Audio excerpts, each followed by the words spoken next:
Bismillahirrahmanirrahim. Assalamualaikum warahmatullahi wabarakatuh. Alhamdulillah wassalatu wassalamu ala Rasulillah wa ala alihi wa sahbihi wa man wala, amma ba'd. Teman-teman yang dirahmati oleh Allah Subhanahu wa taala, bersyukur karena kita masih diberi kesempatan untuk tetap menjalani aktivitas untuk mengisi ajal sisa hidup yang Allah berikan kepada kita. Semoga kita bisa memanfaatkan sisa hidup yang Allah berikan untuk hal-hal yang bermanfaat dan tentunya ibadah di sisi Allah Subhanahu wa taala.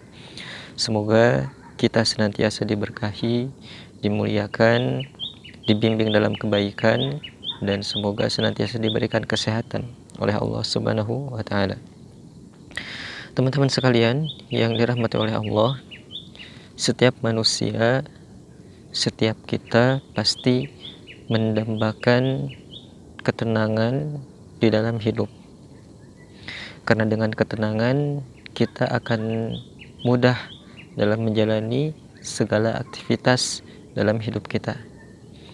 Dan ada berbagai macam cara manusia untuk mendapatkan ketenangan yang dimaksudkan.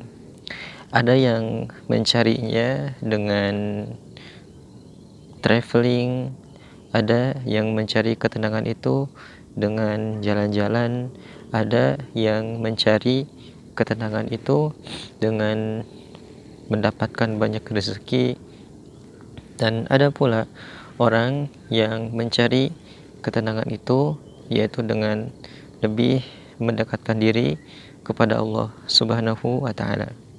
Karena esensi ketenangan yang sesungguhnya itu adalah bagaimana kita bisa menghadirkan Allah Subhanahu wa taala dalam hati kita, dalam setiap aktivitas kehidupan kita. Karena seorang ulama pernah berkata bahwa jika kamu ingin merasakan ketenangan dalam hidup, maka carilah Allah di dalam hatimu, karena sesungguhnya ketenangan yang sesungguhnya ada di sana. Jadi mungkin ada orang yang merasakan ketenangan itu dengan mempunyai harta yang banyak. Ada yang orang yang ingin merasakan ketenangan itu dengan mempunyai kedudukan, jabatan. Ada orang yang bisa mendapatkan ketenangan atau kebahagiaan itu dengan mempunyai pengetahuan, ilmu, dan lain semacamnya. Nah, namun di balik itu semua ada ketenangan yang sesungguhnya, yaitu dengan mencari di dalam hati kita, yaitu Allah Subhanahu wa taala. Apakah Allah ada di hati kita? Apakah Allah ada di dalam kehidupan kita? Karena meskipun seseorang mempunyai harta, seseorang mempunyai kedudukan, jabatan, dan semacamnya, itu semua belum tentu menjadi sebuah ketenangan yang sesungguhnya. Karena tidak sedikit orang yang Allah berikan harta yang banyak, namun dia merasakan kegelisahan, dia merasakan kegundahan, dia merasakan tidak tenang hatinya gitu. Karena misalkan contoh, saking banyaknya hartanya dia was-was dalam hatinya, dia takut hartanya ada yang ngambil, dia takut hartanya ada yang mencuri gitu. Nah, tidak sedikit juga gitu orang yang mempunyai kedudukan atau jabatan atau pangkat, belum tentu itu menjadi syarat ketenangan hati ya. Jadi orang yang diberikan harta, orang yang diberikan kedudukan, itu bukan suatu syarat untuk mendapatkan ketenangan di dalam hati. Jadi seorang ulama tadi pernah berkata bahwa ketenangan yang sesungguhnya itu adalah di dalam hati kita. Carilah Allah di dalam hati kita, maka sesungguhnya ketenangan yang hakiki ada di sana. Sehingga Allah Subhanahu wa taala itu mengatakan di Quran surat Ar-Ra'd, di ayat yang ke-28, A'udzubillahi minasyaitonir rajim. Alladzina amanu wa tatma'innu qulubuhum bidzikrillah, ala bidzikrillahi tatma'innul qulub. Yaitu orang-orang alladzina amanu, yaitu orang-orang yang beriman, dan dia merasa tentram hatinya dengan mengingat Allah. Karena sungguhnya dengan mengingat Allah itu hati menjadi tentram. Nah, jadi syarat utama jika kita ingin mendapatkan ketentraman, jika kita ingin mendapatkan ketenangan di dalam hati kita, maka syarat utamanya adalah zikir, yaitu dengan mengingat Allah Subhanahu wa taala. Karena itu tadi ketenangan yang sesungguhnya itu ada di sana. Jadi Allah Subhanahu wa taala itu jika hadir dalam hati kita, jika hadir dalam kehidupan kita, maka segala kegelisahan, segala kegundahan itu seakan tidak ada artinya. Ujian yang berat, kemudian persoalan hidup yang mungkin membuat kita dada kita sesak, yang mungkin punggung kita berat, seakan kita tidak kuat untuk berdiri gitu. Nah, maka Allah Subhanahu wa taala menguatkan bahwa jika kita ingin mendapatkan ketenangan itu, maka berzikir, ingat kepada Allah Subhanahu wa taala. Dan zikir itu banyak. Jika kita sholat, contoh misalkan, itulah sebuah zikir. Kemudian membaca Al-Quran itu termasuk bagian dari zikir. Membaca subhanallah, alhamdulillah, Allahu akbar, itu termasuk dari zikir. Kemudian melihat, kemudian mentadaburi, kemudian mentafakuri segala ciptaan yang Allah berikan itu, yang Allah ciptakan. Kita melihat lingkungan sekitar kita, itu termasuk bagian dari zikir. Jadi segala hal yang membuat kita ingat kepada Allah Subhanahu wa taala itu termasuk bagian dari zikir. Contoh misalkan kita melihat langit, kemudian kita melihat gunung, kita berpikir bagaimana sih Allah bisa menciptakan gunung, kemudian langit yang begitu tingginya gitu. Dan ternyata itu adalah sesuatu hal yang menakjubkan gitu. Tidak ada manusia yang bisa menciptakan itu semua gitu. Jadi kita berpikir dari situ, ternyata Allah dengan segala maha kuasanya bisa menciptakan langit, bisa menciptakan bumi gitu. Dan yang bisa kita katakan adalah Masya Allah gitu. Jadi Masya Allah, la quwata illa billah. Kemudian bahwa segala sesuatu yang Allah ciptakan ini benar-benar begitu menakjubkan gitu. Dan ini semua salah satu cara supaya bisa lebih mendekatkan diri kita kepada Allah Subhanahu wa taala. Dan jika kita sudah dekat dengan Allah, maka ketenangan itu bisa kita dapatkan. Jadi contoh misalkan ketika seseorang merasakan kegelisahan gitu, ketika seseorang merasa hatinya tadi ya, jika dia merasa hatinya merasa berat, kemudian karena persoalan-persoalan hidup yang dia alami, kemudian ujian-ujian hidup yang dia alami, kemudian dia merasa bahwa dia tidak sanggup lagi untuk menjalani ujian-ujian tersebut, maka Allah katakan la yukallifullahu nafsan illa wus'aha. Allah katakan, wahai hambaku, seolah-olah mengatakan, wahai hambaku, aku menguji engkau itu karena aku yakin engkau sanggup untuk melewati ujian itu. Seakan-akan Allah berkata begitu di Quran surat Al-Baqarah. La yukallifullahu nafsan illa usaha. Hambaku, aku menguji kamu itu karena aku yakin kamu sanggup untuk melewati ujian tersebut. Kenapa aku tidak berikan ujian itu kepada orang yang lain? Karena hanya kamu yang mampu melewati ujian itu. Gitu. Seakan-akan Allah mengatakan begitu. Gitu. Kemudian jika kita merasa kurang harta, jika kita merasa harta kita sedikit, jika kita merasa kekurangan harta dan semacamnya, dan mungkin itu pandangan manusia saja, karena sesungguhnya Allah tidak memiskinkan manusia, Allah tidak memberikan kekurangan kepada manusia, tapi Allah memberikan kecukupan kepada manusia tersebut. Jadi jika ada manusia yang dia merasa kekurangan dalam hidupnya, dia merasa kurang hartanya, dia merasa miskin, itu sesungguhnya karena dialah yang merasa begitu. Karena Allah tidak memberikan kemiskinan, Allah tidak memberikan kekurangan, tapi Allah memberikan kecukupan. Jadi jika ada orang yang merasa dia itu merasa kurang, dia itu merasa miskin, itu sesungguhnya bukan Allah yang memberikan kemiskinan, bukan Allah yang memberikan kekurangan, tapi hambanya saja yang tidak pernah merasa cukup atas pemberian Allah Subhanahu wa taala. Jadi jika seseorang sudah merasa cukup, ya dia tidak akan banyak mengeluh, kemudian dia tidak akan mudah berputus asa, karena dia yakin apa yang Allah berikan itu ya sudah, ini cukup bagi saya gitu.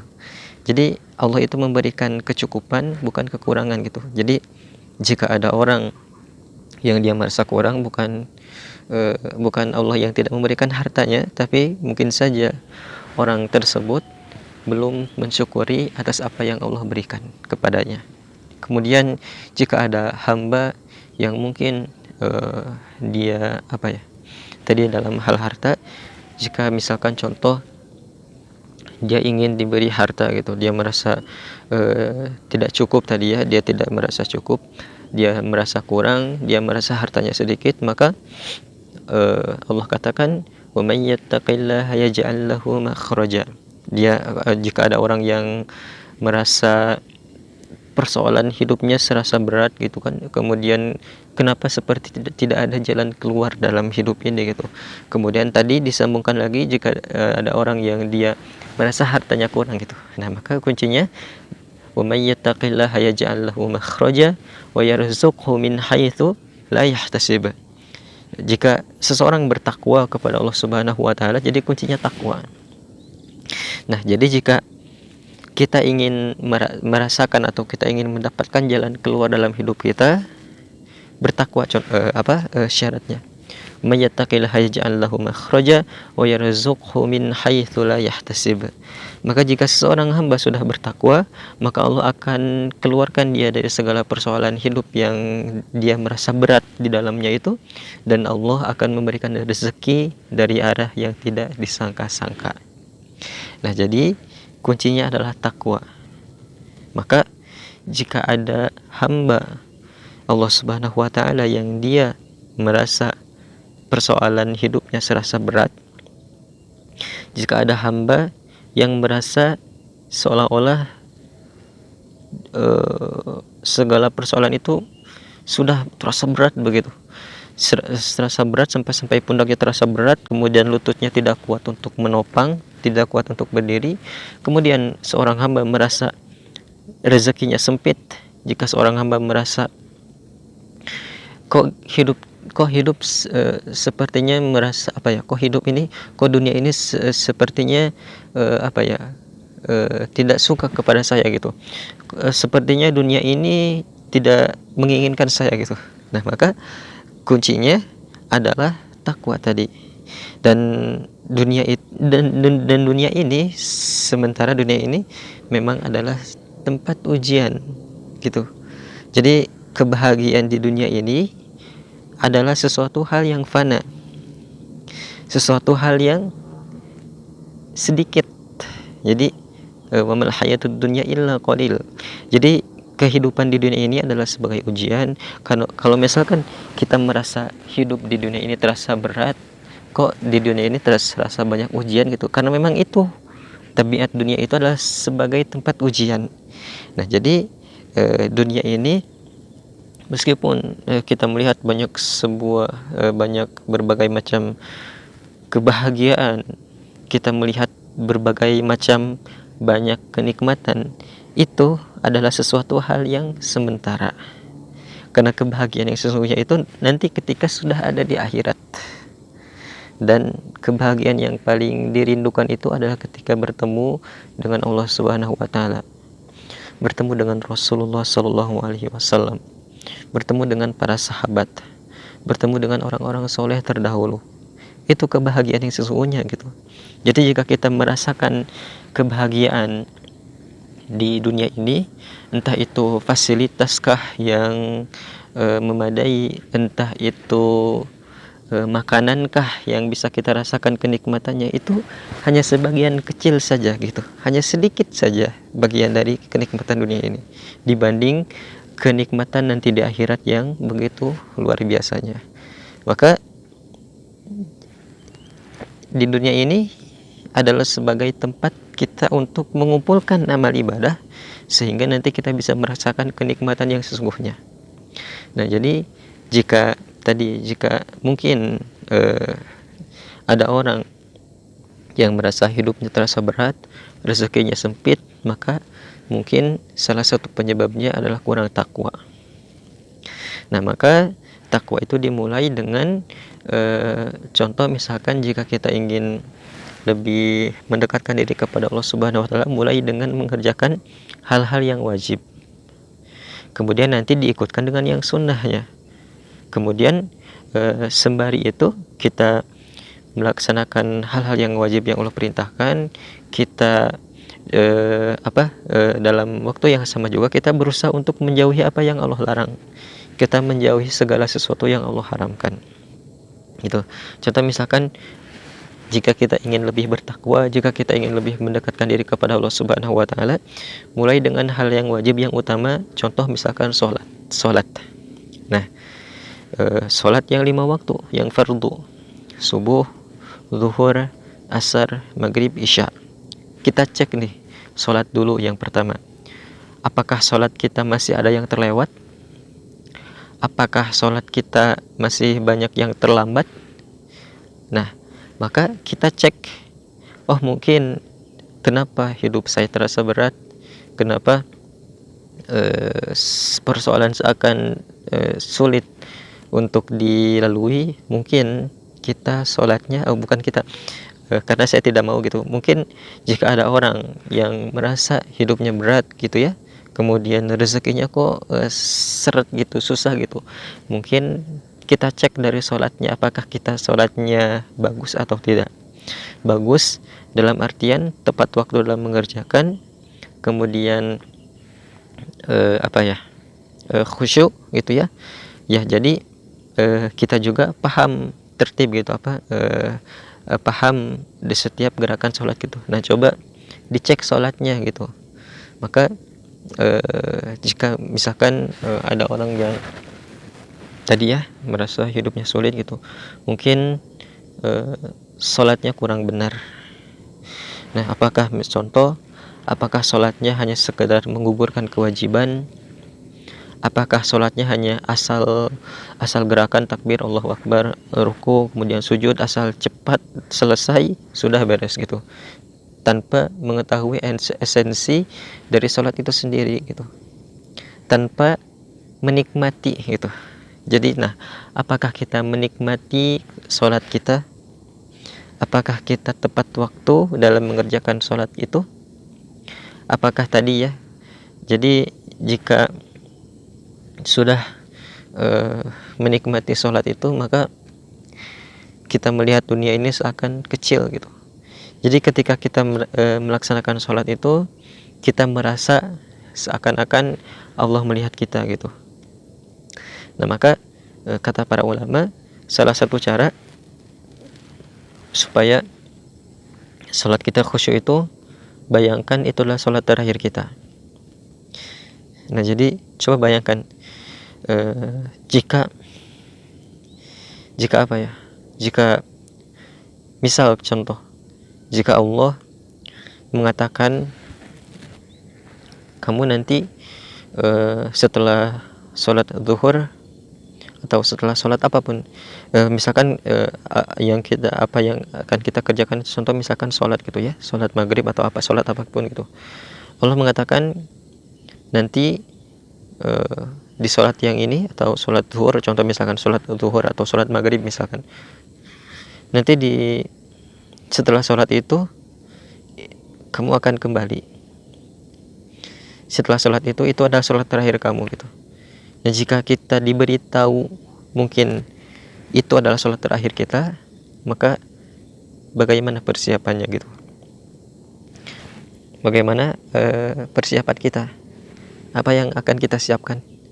Mungkin jika kita diberitahu bahwa itu adalah sholat terakhir kita, dan setelah sholat itu kita akan wafat, maka kita akan habis-habisan tuh untuk mengerjakan sholat itu.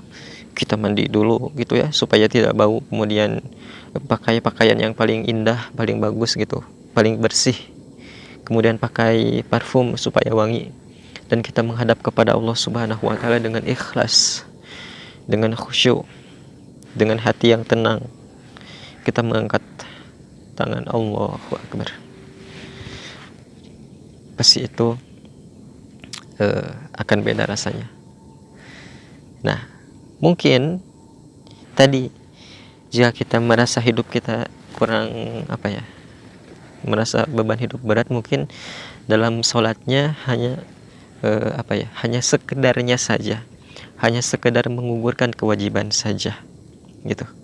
Nah, maka kita coba untuk perbaiki, termasuk saya juga gitu. Jadi ini bukan semata-mata saya berkata seperti ini bukan berarti saya merasa yang paling baik gitu.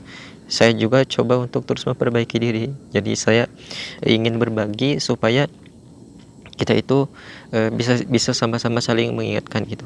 Jadi kalaupun saya khilaf ataupun saya keliru juga, silahkan untuk diingatkan gitu, karena kita juga sama-sama manusia yang tidak ada yang sempurna di antara kita gitu. Pasti jika kita ingin mencari kesalahan manusia itu pasti kita dapatkan gitu. Nah, termasuk saya. Mungkin jika dicari-cari, wah kesalahan Nur Rahman Syah ini gitu, pasti ada gitu jika dilihat. Maka itu bukan sesuatu hal yang untuk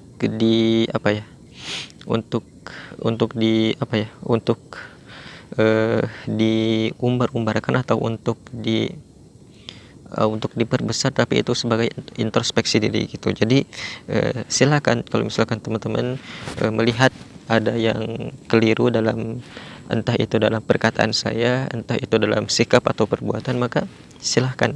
Saya sangat berbesar hati untuk menerima apa yang teman-teman ingatkan kepada saya gitu.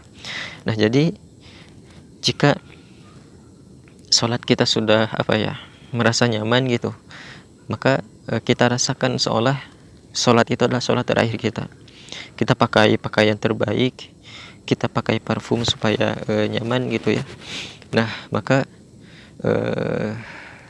jika kita diberitahu bahwa itu adalah sholat kamu yang terakhir, maka pasti persiapan kita pasti akan lebih dari biasanya gitu. Dan sayangnya kita tidak diberitahu kapan kita akan kembali gitu. Nah, makanya di setiap kesempatan waktu sholat itu, maka bayangkan jika itu adalah sholat terakhir kita gitu. Kita mau sholat zuhur, bayangkan mungkin ini sholat terakhir saya, mungkin nanti tidak akan ketemu asar lagi. Jika sholat asar, mungkin ini adalah sholat asar terakhir saya, mungkin nanti tidak akan ketemu maghrib lagi, dan seterusnya gitu. Maka jika kita merasakan bahwa mungkin itu adalah sholat terakhir kita, maka mestinya kita persiapkan dengan sebaik-baiknya. Dan termasuk saya juga mengingatkan untuk diri saya sendiri gitu. Dan saya merasa saya mencoba semampu saya, dan memang itu adalah sebuah kewajiban untuk kita semua gitu. Jadi sholat ini adalah yang 5 waktu ini, sholat fardu yang 5 waktu ini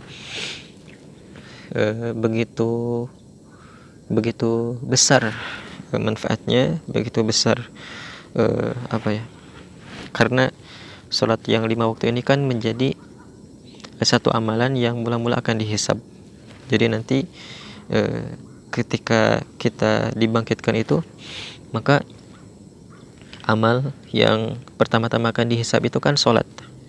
Jika sholat kita baik, maka amal yang lain pun akan otomatis baik gitu. Tapi sebaliknya, jika kita sholatnya tidak baik, jika sholatnya jelek gitu ya, ada yang sengaja tidak dilaksanakan, dan itu bisa menjadi penyebab amal-amal yang lain pun menjadi buruk gitu.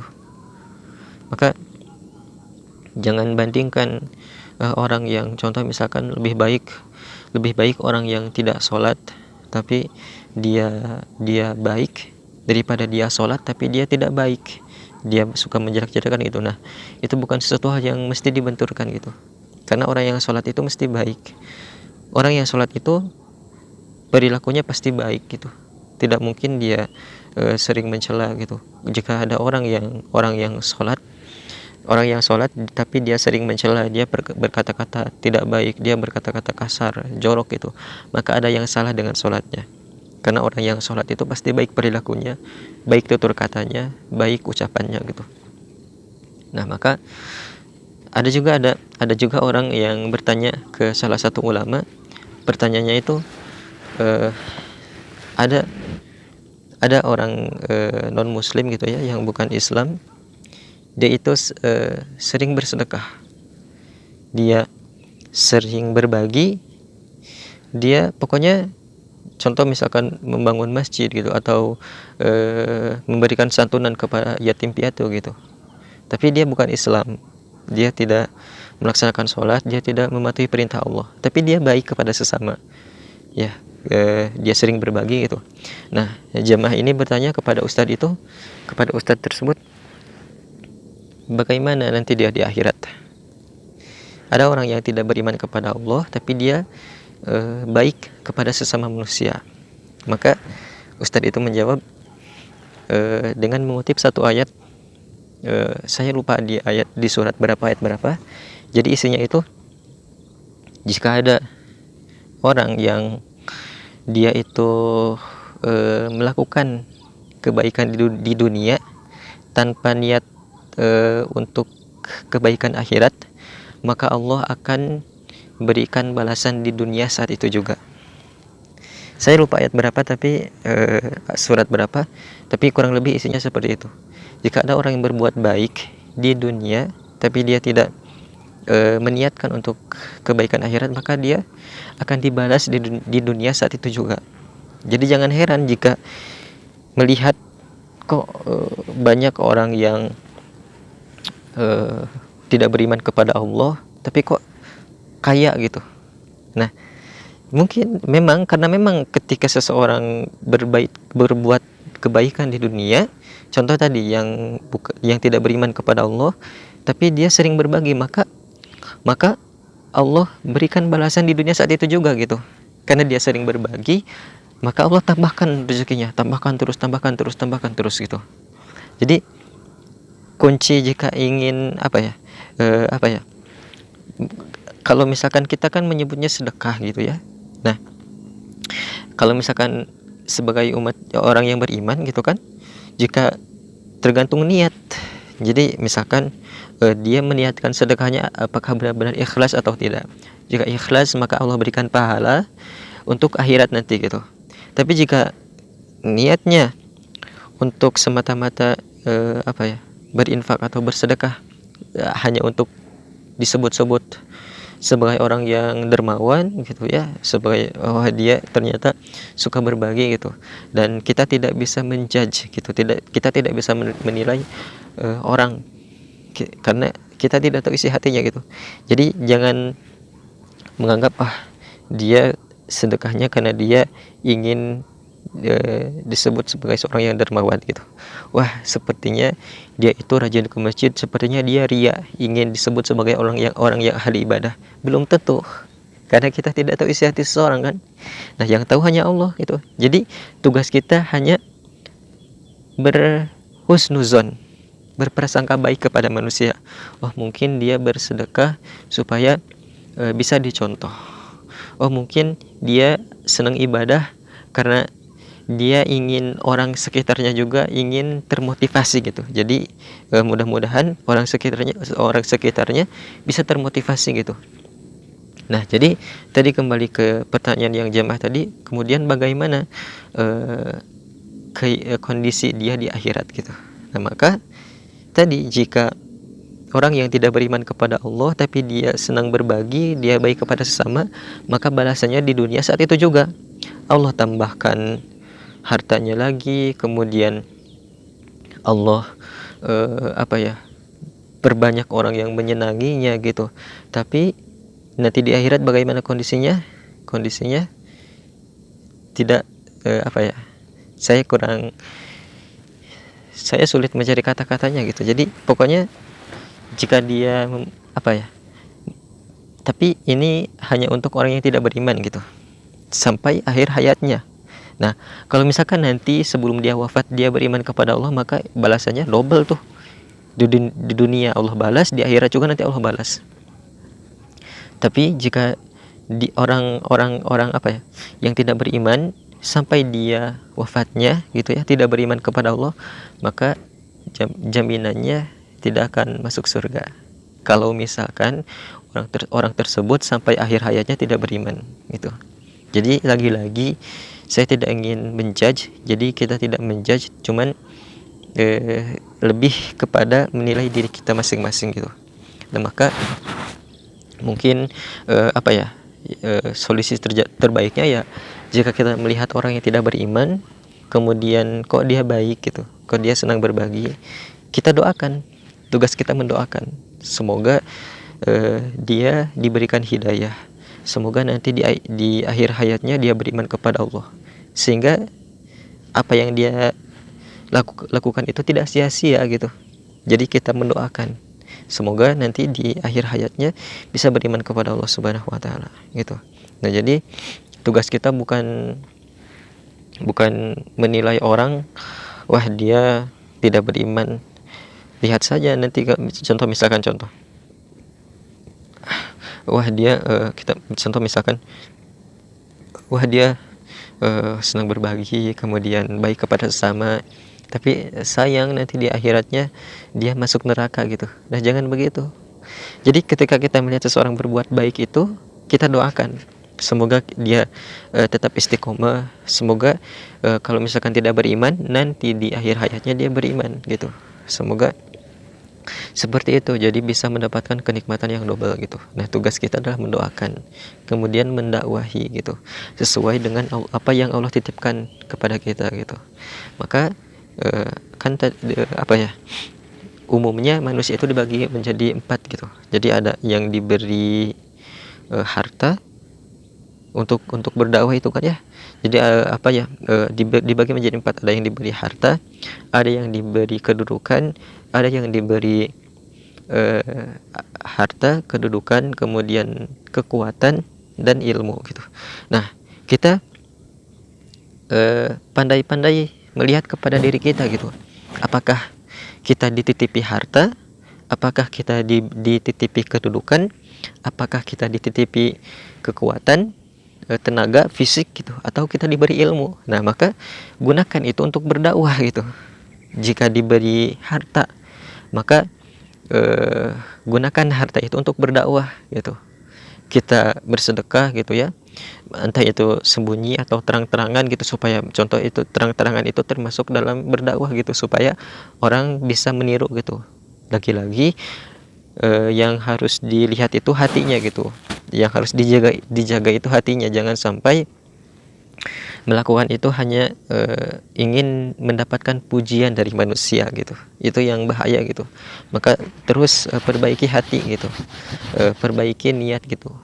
Terus lagi-lagi mungkin jika ada rasa sedikit ingin atau rasa senang ketika orang melihat, wah ternyata kamu itu senang berbagi ya, wah ternyata kamu itu lain semacamnya, nah itu balikin lagi karena Allah, ikhlas lillahi ta'ala, ikhlas karena Allah gitu. Jadi ada yang diberi harta gitu, nah itu gunakan untuk berdakwah gitu tadi ya, untuk bersedekah, untuk berbagi kepada yang lain gitu. Kemudian ada yang diberi kedudukan, pangkat, jabatan, maka gunakan pangkat, kedudukan atau jabatan itu untuk mengeluarkan atau menggunakan kedudukan itu untuk mengeluarkan kebijakan-kebijakan yang baik, untuk mengeluarkan kebijakan-kebijakan yang maslahat gitu ya. Itu juga bagian dari dakwah gitu. Jadi bagian dari dakwah.